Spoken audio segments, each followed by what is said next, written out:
Si te gusta nuestro contenido, nos podrías ayudar con un like y una suscripción. Los libros de historia mienten, te venden grandeza, conquistas épicas, legados inmortales. Pero hay algo que ningún historiador oficial puede controlar. El apodo que la gente realmente usa cuando nadie está mirando. Ese nombre cruel, honesto, devastador que sobrevive 1000 años después de que las estatuas se derrumben y los himnos se olviden. Hoy no vamos a hablar de el grande o el magnífico. Vamos directo a lo brutal, el baboso, cara de piña, el sin huesos. Estos no son insultos baratos, son veredictos históricos inapelables. Un apodo puede convertir a una persona en leyenda o en advertencia. Hoy verás los más icónicos de toda la historia. Si te intriga cómo nacen los sobrenombres que nadie olvida, suscríbete ahora. 1. Carlos VI de Francia tenía un problema. No hablamos de malas decisiones políticas o derrotas militares. Hablamos de que el rey de una de las naciones más poderosas de Europa estaba absolutamente convencido de que su cuerpo entero estaba hecho de vidrio. No era una metáfora. Para él esto era literal. Prohibió que nadie lo tocara, ni siquiera para ayudarlo a vestirse. Ordenó que cosieran barras de hierro dentro de su ropa para crear una especie de exoesqueleto que protegiera su frágil estructura. La corte francesa vivía en terror constante. Un tropiezo, un roce accidental, y el rey podría explotar en 1000 fragmentos cortantes, llevándose con él la estabilidad política de toda Francia. Sus episodios psicóticos duraban meses enteros, durante los cuales se negaba a bañarse o cambiarse de ropa por miedo a quebrarse. Los consejeros tenían que negociar tratados internacionales mientras mantenían al rey alejado de cualquier contacto humano. Sus ministros practicaban elaboradas coreografías para mantener distancia segura durante las audiencias oficiales del monarca delirante. Lo llamaron Carlos el Loco, y créeme, se lo ganó con creces. 2. Mientras algunos gobernantes sufren sus apodos, otros se los fabrican ellos mismos. Idi Amin, el dictador de Uganda, no necesitaba que nadie más inflara su ego. Él se encargó personalmente. Su título oficial completo era Su Excelencia Presidente Vitalicio Mariscal de Campo Al-Haji Dr. Idi Amin Dada, Señor de todas las bestias de la tierra y peces de los mares y conquistador del Imperio Británico. Desglosemos esto. No solo quería gobernar Uganda, sentía que necesitaba autoridad formal sobre cada ardilla del planeta y cada atún del océano. La parte del Imperio Británico era pura invención, una forma magistral de trolear a toda una superpotencia. Lo más absurdo es que insistía en que este título completo se usara en toda comunicación oficial. Los diplomáticos extranjeros tenían que recitarlo entero antes de cualquier reunión, convirtiendo cada encuentro internacional en una comedia involuntaria. Las sesiones en Naciones Unidas se extendían innecesariamente solo para pronunciar su nombre completo ante delegados perplejos. Este título no solo era megalomanía con sentido del humor. 3. La historia puede ser despiadada, pero reservó una crueldad especial para Enrique IV de Castilla. Lo llamaron el Impotente. Y en el siglo XV esto no era solo un problema médico personal, era una catástrofe nacional interpretada como señal divina. Un rey que no podía producir herederos era un rey que no tenía el favor de Dios. Punto. La situación se convirtió en guerra civil cuando su única hija fue puesta en duda. Los rumores decían que la reina había tenido que buscar ayuda en otro lado, específicamente en un noble de la corte. Sus enemigos políticos organizaron una ceremonia pública donde quemaron una efigie del rey, declarándolo indigno de la corona por su fracaso en el dormitorio. La humillación era total y calculada. Los nobles rebeldes colocaron la efigie en un trono antes de incendiarla frente a miles de testigos. La incapacidad de Enrique en el dormitorio literalmente partió su reino en dos. La ansiedad de rendimiento se volvió geopolítica. 4. Cuando piensas en un rey vikingo, esperas nombres como Erik Hacha Sangrienta. Lo que no esperas es Magnus III de Noruega, conocido como Magnus Pies Descalzos. Después de una campaña militar en Escocia, Magnus se obsesionó completamente con el estilo gaélico. Cambió sus pantalones nórdicos por kilts. Él y sus guerreros empezaron a andar descalzos. Cuando regresaron a Noruega, este grupo de conquistadores endurecidos parecía haber vuelto de un retiro espiritual muy extraño. Sus propios hombres estaban confundidos. La nobleza noruega lo veía como una traición cultural. Magnus no solo adoptó la vestimenta, también intentó imponer estas costumbres en su corte, generando una resistencia silenciosa pero efectiva. Los jarls tradicionales se negaban a quitarse las botas durante las reuniones del consejo como protesta pasiva. El apodo no celebraba su dureza, era un recordatorio permanente de que había vuelto vestido como un turista confundido. 5. A veces el arma política más efectiva no es un ejército, sino un dibujo simple. Luis Felipe I de Francia aprendió esto de la peor manera. Un caricaturista notó que la cabeza del rey, con sus checas hinchadas y su cráneo estrecho, se parecía sospechosamente a una pera. La imagen era tan perfecta que se volvió viral antes de que existiera Internet. Las peras aparecían pintadas en paredes, dibujadas en panfletos, talladas en mesas. El gobierno intentó censurar dibujos de frutas y solo logró verse más ridículo. Arrestaron a artistas, cerraron imprentas, confiscaron miles de imágenes. Cada acción represiva solo amplificaba el chiste. Los vendedores callejeros empezaron a vender peras reales como forma de protesta política encubierta. Los mercados parisinos experimentaron una demanda inexplicable de peras que confundió completamente a los agricultores locales. Estaban perdiendo una guerra contra un pedazo de produce. Una vez que el público decide que tu cabeza parece una pera, tu reinado está técnicamente terminado. 6. En el Imperio Bizantino, destronar a alguien no era suficiente. Había que asegurarse de que nunca pudiera volver. A Justiniano II le cortaron la nariz, una mutilación diseñada para descalificarlo permanentemente del trono. Lo mandaron al exilio con el nombre de Rinotmetos, el de nariz cortada.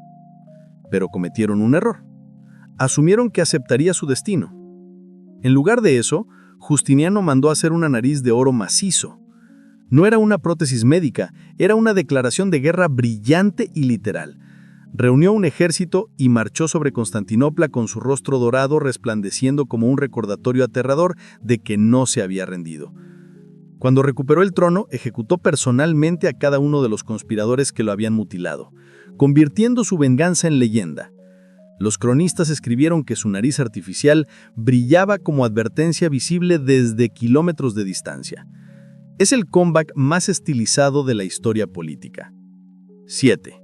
Cuando el Papa convocó a una nueva cruzada para liberar Tierra Santa, Leszek I de Polonia envió una carta de disculpa. El motivo era simple y devastadoramente honesto. No había cerveza en el Medio Oriente. Leszek explicó al Papa que sus caballeros polacos no estaban acostumbrados a beber vino, y no podía esperarse que funcionaran a su máximo nivel sin su amada cerveza.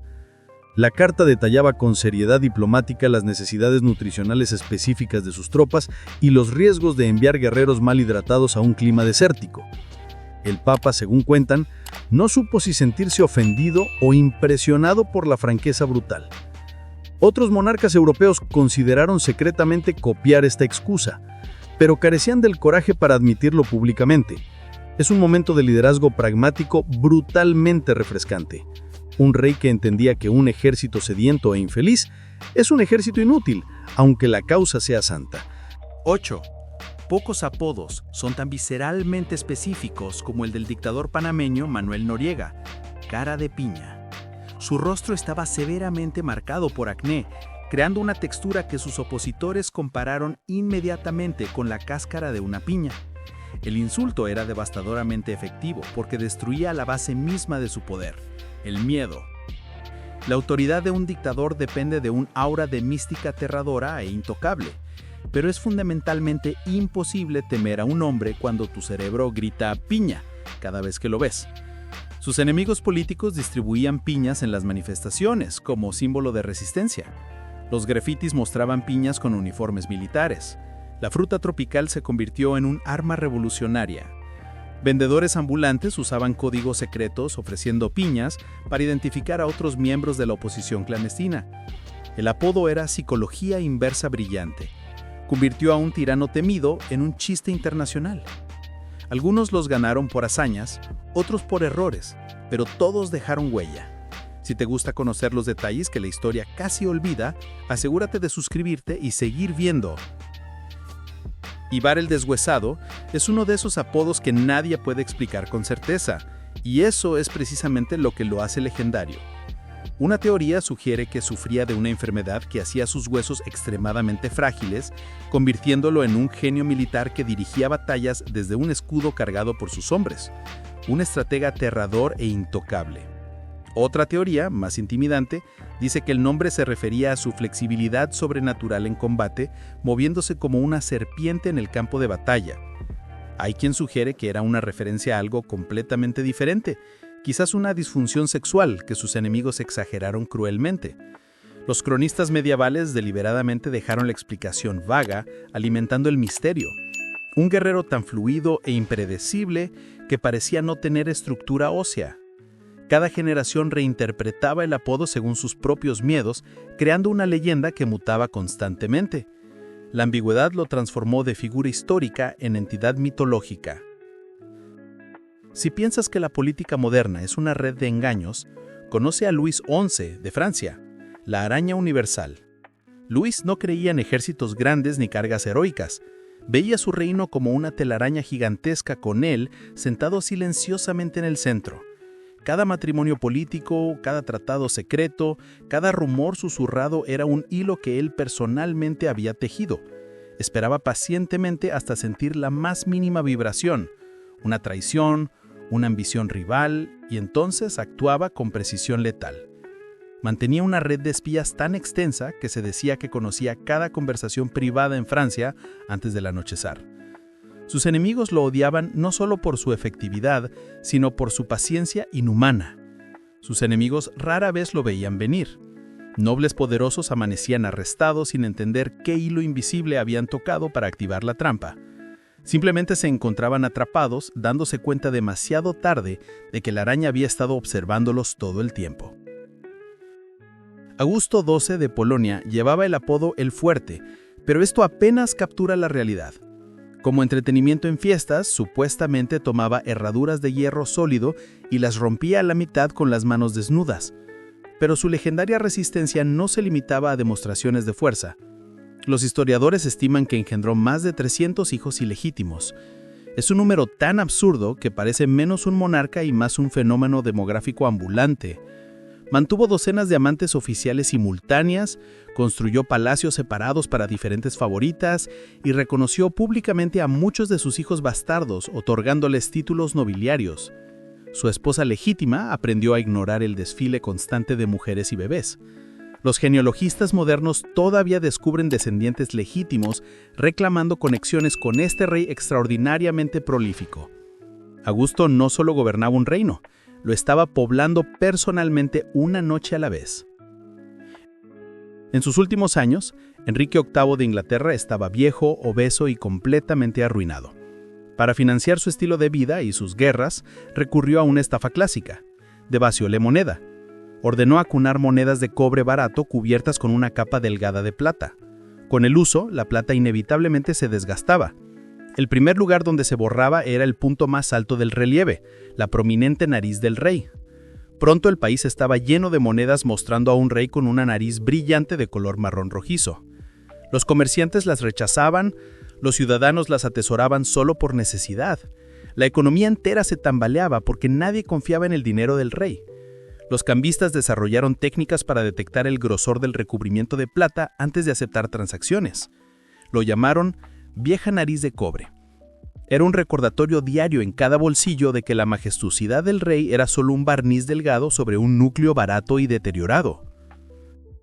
A veces una campaña de desprestigio es tan mezquina y tan efectiva que dura 1000 años. Constantino V del Imperio Bizantino recibió el apodo Coprónimo, que literalmente significa el nombrado por el excremento.